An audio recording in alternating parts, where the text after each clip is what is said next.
வணக்கம் மக்களே, அறிவும் உழவும் யூடியூப் சேனலுக்கு உங்களை அன்போடு வரவேற்கிறேன். இந்த வீடியோவில் நம்ம என்ன பார்க்க போறோம்னா, தென்னை விவசாயிகள் அதிகமாக ஃபேஸ் பண்ணுற பிரச்சனை வந்து பார்த்தீங்கன்னா காண்டாமிருக வண்டு தாக்குதல்.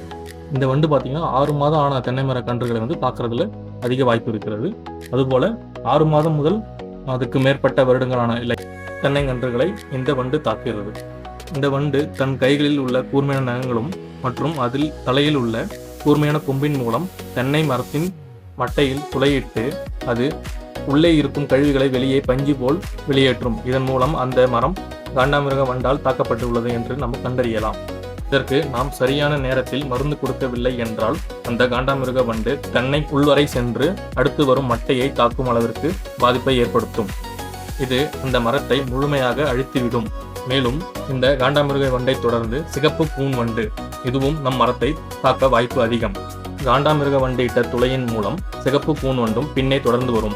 இது அந்த மரத்தில் உள்ள சாறுகளை உறிஞ்சும் மற்றும் அந்த மரத்தை முழுமையாக சேதப்படுத்திவிடும். காண்டாமிருக வண்டை கட்டுப்படுத்த பல வழிகள் உள்ளன. இதில் முதலாவதாக காண்டாமிருக வண்டு இனக்கவர்ச்சி பொறி, இரண்டாவதாக ஆமணக்கு புண்ணாக்கு கரைசல், அடுத்து அந்துரண்டை அல்லது நாப்திலின் பால் என்று கூறுவார்கள், பச்சை கற்பூரம். இதை தென்னை மட்டை ஓரங்களில் அல்லது 3 என்று கணக்கில் வைப்பார்கள். அடுத்து ஆற்று மணலை கொஞ்சம் எடுத்து அதை தென்னை மரங்களின் ஓரங்களில் உள்ளே போடுவார்கள். இதன் மூலம் தென்னை மரத்தில் உள்ள வண்டின் கழுத்தில் அந்த மண் தூள்கள் சிக்கி அந்த வண்டு இறக்க வாய்ப்புகள் அதிகம் என்று கூறுகின்றனர்.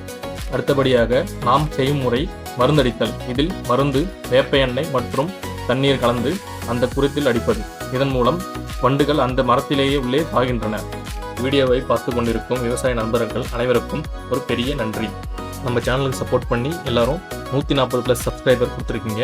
மேலும் வீடியோவை நிறைய பேர் வந்து சப்ஸ்கிரைப் பண்ணாமல் பார்த்துட்டு இருக்கீங்க. நம்ம சேனலில் நல்லா வியூஸ் போகுது. நீங்கள் கொஞ்சம் சப்போர்ட் பண்ணிங்கன்னா சப்ஸ்கிரைபரும் கொஞ்சம் இன்க்ரீஸ் பண்ணலாம். ஸோ நீங்கள் பார்க்குறவங்க எல்லாருமே உங்கள் ஃப்ரெண்ட்ஸ்க்கு சேனலை ஷேர் பண்ணுங்கள். வீடியோ கண்டிப்பாக உங்களுக்கு யூஸ்ஃபுல்லாக இருக்கும்னு நினைக்கிறேன். வாங்க நம்ம வீடியோக்குள்ளே போகலாம். எப்படி பண்ணுறதுன்னு சொல்லிட்டு பார்ப்போம். வீடியோ உங்களுக்கு பிடிச்சிருந்தா, ஒரு நல்ல தகவல் நான் கொடுத்துருக்கேன்னு உங்களுக்கு நம்பிக்கை இருந்ததுன்னா கொஞ்சம் ஒரு லைக் கொடுங்க. அதே போல் நீங்கள் எந்த மெத்தட் யூஸ் பண்ணி காண்டாமிருக வண்டை கண்ட்ரோல் பண்ணீங்கன்னு சொல்லிட்டும் கமெண்ட்டில் சொல்லிட்டு போங்க. அதேமாரி இந்த வீடியோ வந்து தென்னை விவசாயிகள் யாராவது காண்டாமிருக வண்டால் தொல்லை அதிகமாக இருந்து ஃபேஸ் பண்ணாங்கன்னா அவங்களுக்கு கண்டிப்பாக இந்த வீடியோ ஷேர் பண்ணுங்கள். அவங்களுக்கு யூஸ்ஃபுல்லாக இருக்கும். நம்ம வயலில் வந்து பார்த்திங்கன்னா தண்ணி வந்து சுற்றி நம்ம ஓடை இருக்குது, அந்த ஓடையில் தண்ணி இருக்குது. அதுலேருந்து வந்து நம்ம தண்ணியை பம்ப் பண்ணி நம்ம ஸ்ப்ரே பண்ணுறதுக்காக யூஸ் பண்ணிக்கிறோம். அதுக்காக ஒரு சின்ன மோட்டர் செட்டப் பண்ணியிருக்கோம்.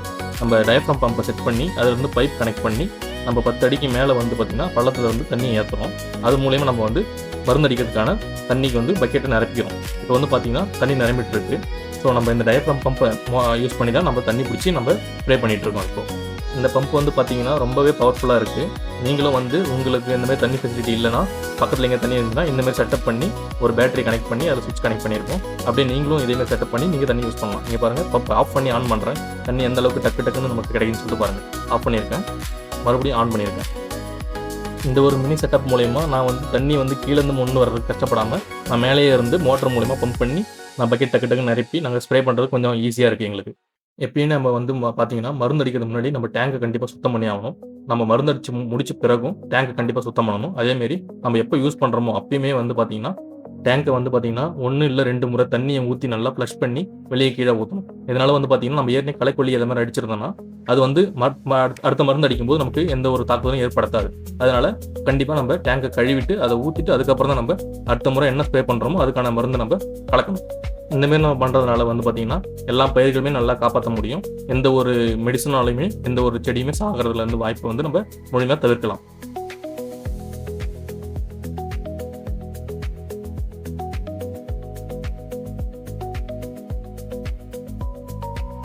எப்பயுமே வந்து பார்த்திங்கன்னா நம்ம மருந்து ஸ்ப்ரே பண்ண போகிறோம்னா முதல்ல வந்து ஃபில்டரை போட்டுக்கணும். ஃபில்டரை போட்டதுனால வந்து பார்த்திங்கன்னா நம்ம தண்ணியில் இருக்கிற சிறு தூசி, மருந்தில் இருக்கிற ஏதாவது ஒரு டெபாசிட் ஆகிருக்கிற கிண துகள்கள் எதுவாக இருந்தாலும் சொல்லி பார்த்தீங்கன்னா ஃபில்டரில் வந்து ஃபில்டர் பண்ணி எடுத்துடணும்.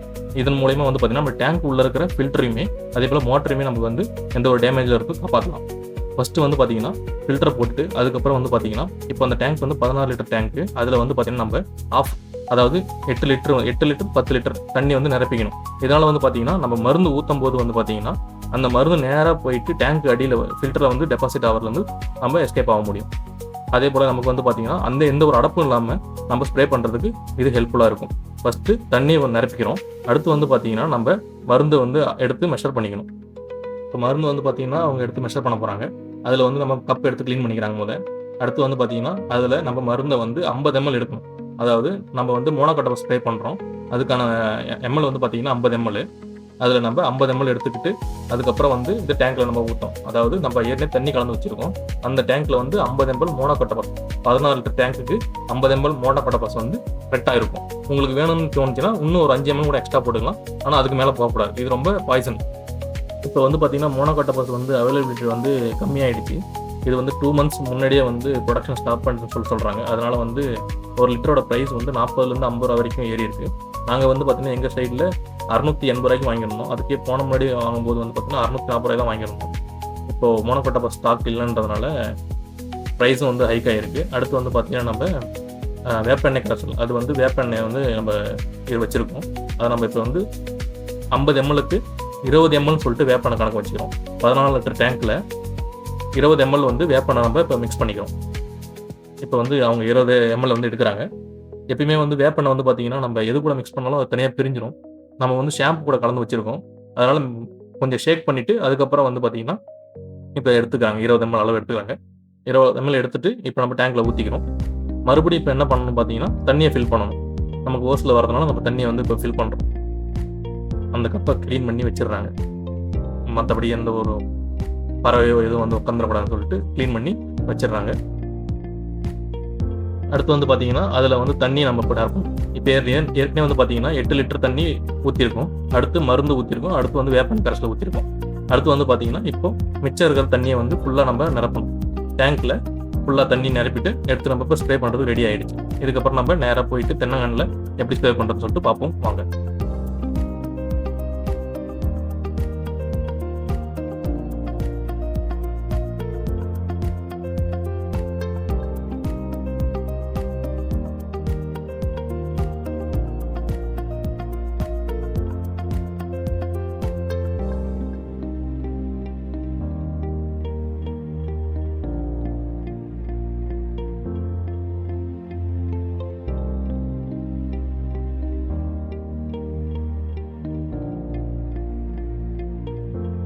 நம்ம ஸ்ப்ரே பண்ணுறது வந்து பார்த்தீங்கன்னா நம்ம காப்பர் வந்து நாசில் யூஸ் பண்ணுறோம்.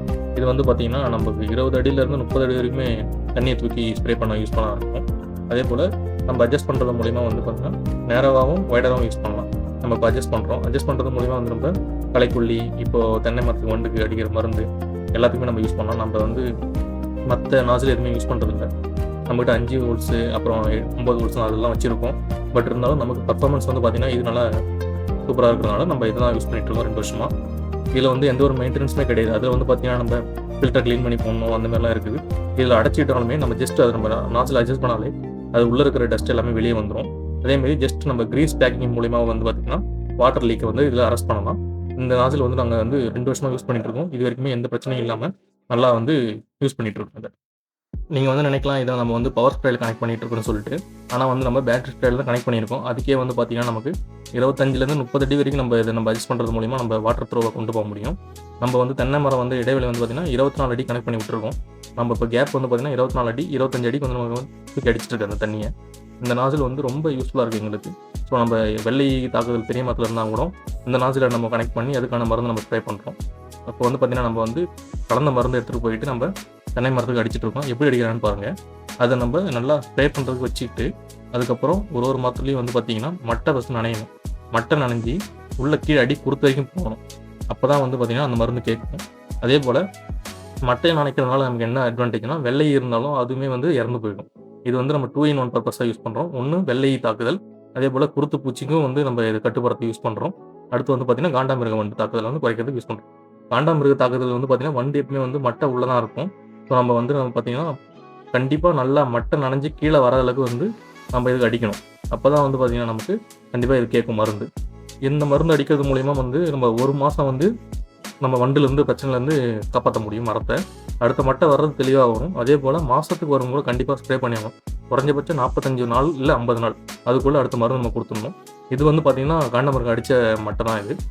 நீங்கள் பார்த்தாலே தெரியும், அதில் வர மட்டை வந்து தெளிவாக வருது பாருங்கள். எடுத்து நம்ம வந்து போன தடவை மருந்து கொடுத்தோம், கேப் கொஞ்சம் அதிகமாகிடுச்சு, அதனால் நம்ம மெயின்டைன் பண்ண முடியல. ஸோ இப்போ அடுத்த மருந்து நம்ம இப்போ கொடுத்துட்ருக்கோம் கண்டினியூஸாக. இதுக்கப்புறம் நம்ம கண்டினியூஸாக கொடுத்து எல்லா மரத்தையும் காப்பாற்ற முடியும் நான் நம்பிக்கை இருக்குது. பார்ப்போம் வாங்க.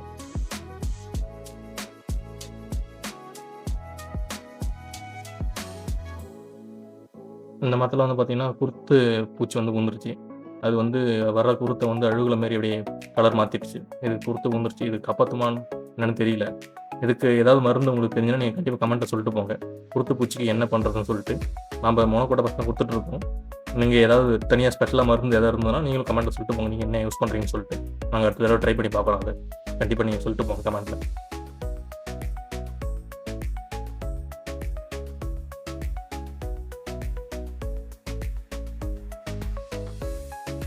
நம்ம முதல்ல சொன்ன மாதிரி பார்த்தீங்கன்னா, மரத்தோட குருத்துல நல்லா காட்டணும். குருத்துல காட்டி அது ஃபுல்லாக நனைஞ்சு கீழே வரைக்கும் வரணும். அந்த மாதிரி சொட்டணும்.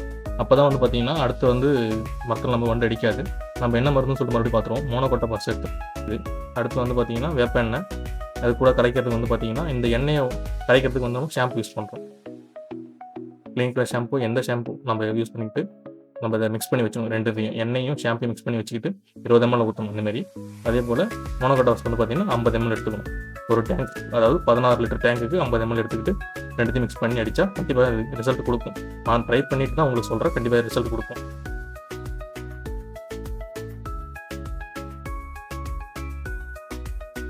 வீடியோ வந்து பார்த்தீங்கன்னா உங்களுக்கு பயனுள்ளதாக இருக்கும்னு நம்புகிறேன். அதே போல் எல்லாருக்கும் ஷேர் பண்ணுங்கள், லைக் பண்ணுங்கள், சப்ஸ்கிரைப் பண்ணுங்கள். கண்டிப்பாக உங்களோட கருத்தை வந்து கமெண்ட்டில் சொல்லிட்டு போங்க. எல்லாருக்கும் ரொம்ப நன்றி. மேலும் நம்ம சேனலை வந்து சப்போர்ட் பண்ணி இதுக்கப்புறம் என்கரேஜ் பண்ணுங்கள். மேலும் இது போல நல்ல வீடியோக்களை உங்களுக்கு கொடுக்க நான் அவளோட வெயிட் பண்ணிகிட்ருக்கேன். தேங்க்ஸ் ஃபார் வாட்சிங். தேங்க்யூ.